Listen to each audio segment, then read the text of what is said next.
Alright, game 3 here. Starting hand's not the worst, but it's certainly not the best. We could do better, and so we end up mulliganing that away. Pop-up window, quantum, breaking news, traffic accident, scorched earth, and mid-seasons is all just fine. We would have preferred, a wraparound or maybe a data raven, just some sort of hard ETR or something that really dissuades the runner from continuing when we're going up against something like Silhouette, simply because we're concerned about account siphon.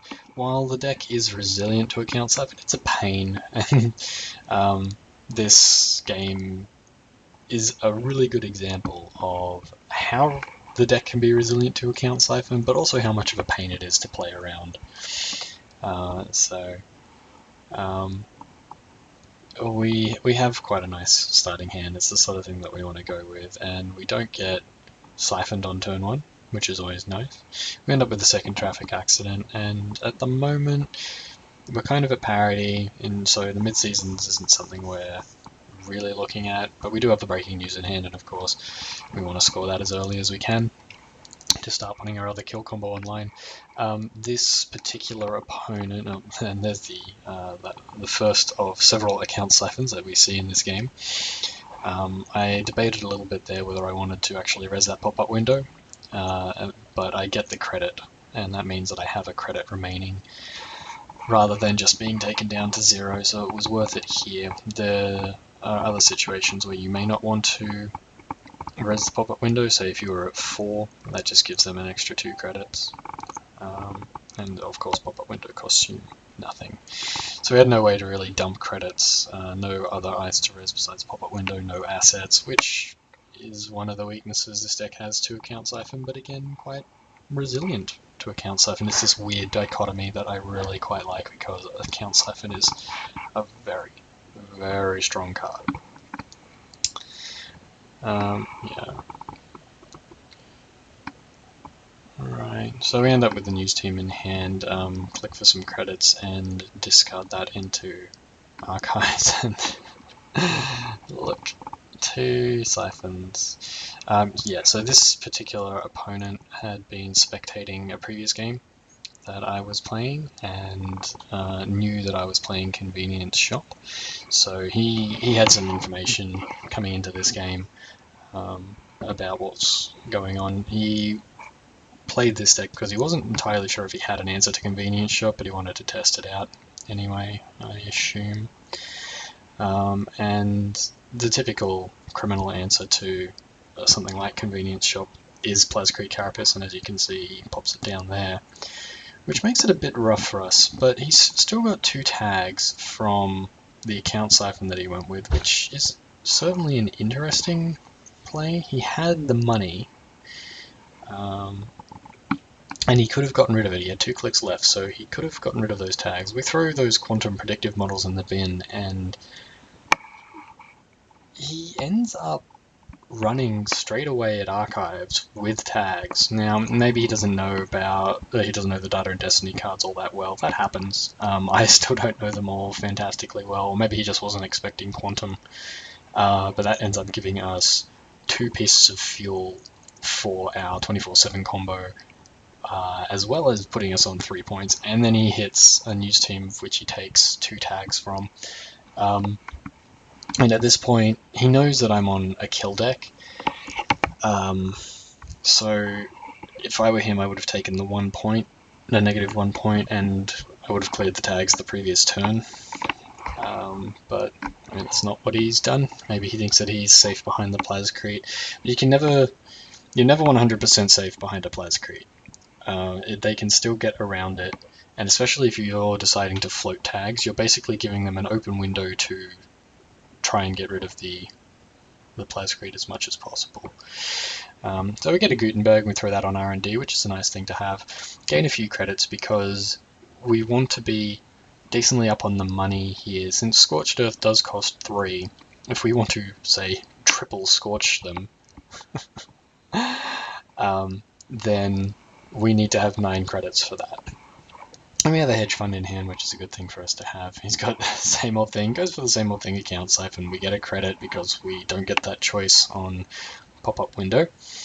And he gets to drain us for another 10 credits. Well, he drains us for 5 and gets 10, which is such a massive credit swing. And he takes 2 more tags. So he's got 6 tags, and at this point, it's like, well, maybe a singleton psychographics wouldn't be a bad idea. But no, that's not what this deck is supposed to do. So we're having a look at this, and we're just thinking, well, we still just need money. We're still okay. He's got no points. He's got 6 tags. We have 3 points. Let's just get some credits. Maybe draw a card. But just 3 credits is fine. Is fine here, you know.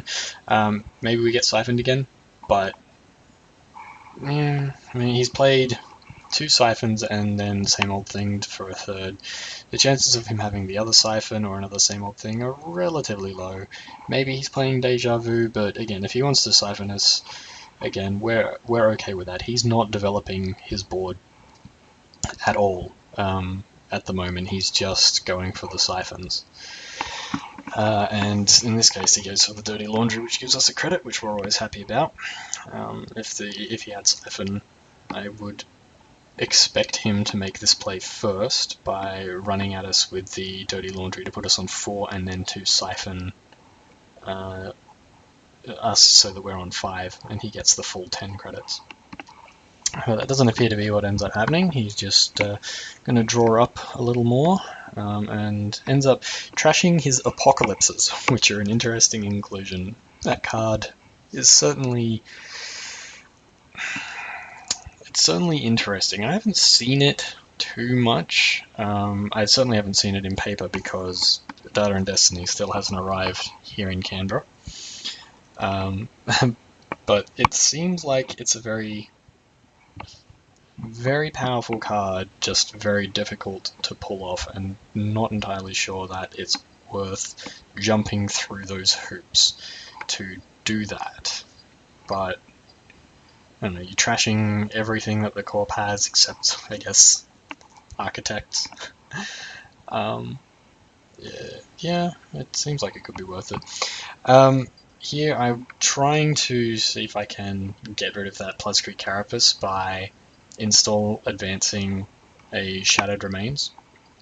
I know that he knows that I have Explodapalooza in the deck, and I'm hoping that he might realize what it is and just, or not realize what it is and just go for it, thinking that it might be an Explodapalooza.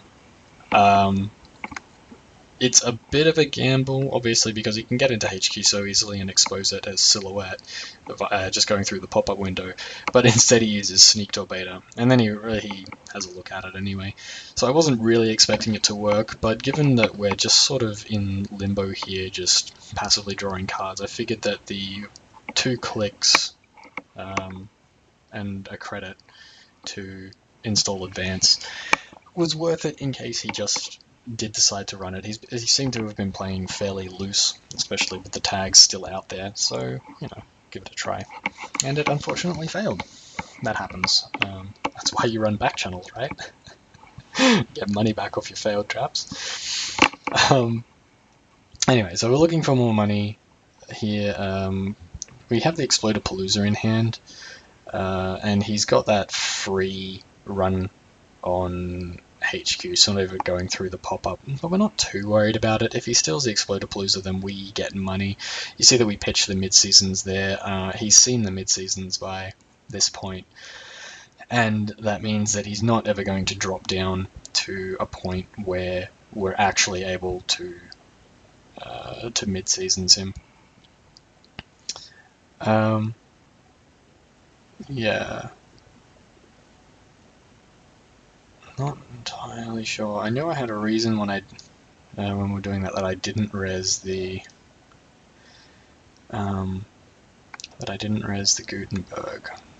I think it was just because he had enough money maybe to break it. I'm not entirely sure. I know I had a reason at the time. Can't really think of it now. It's silly of me. Anyway, so he makes a few runs on HQ using sneak.beta, and then gets a few cards as well. We get another Scorch, which we're happy about, and we get a Sweep Squeak. And this here, we're looking at, maybe we can get rid of that.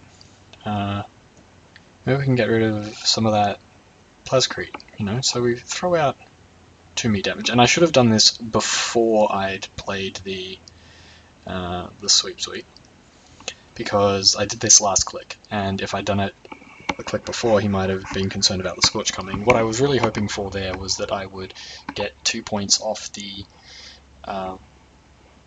Plascrete, which meant that I could then Traffic Scorch the following turn. So that was a misplay on my part.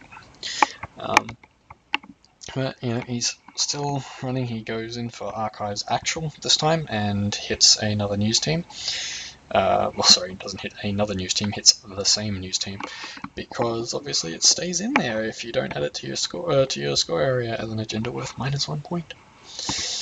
And he gets another 2 tags. So yeah, his choice to float tags here is certainly interesting, not necessarily something that I would do.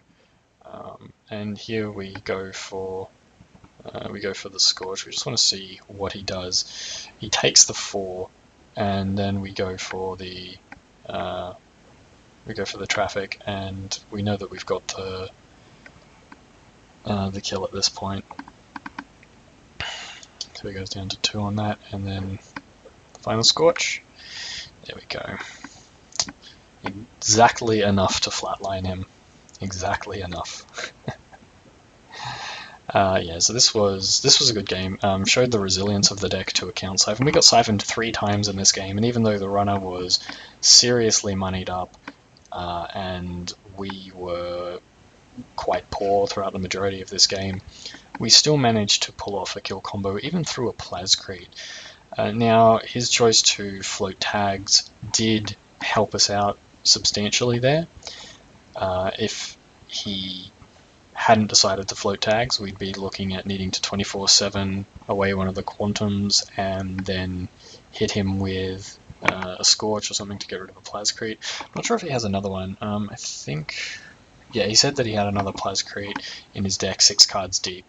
So if he hadn't floated tags, maybe he would have gotten there, but you can see just that we can push through a Plascrete with this deck, and you can see that, or you've seen in the other games, that the deck doesn't only have the one chance to kill. It can kill, or it can attempt to kill multiple times in a single game.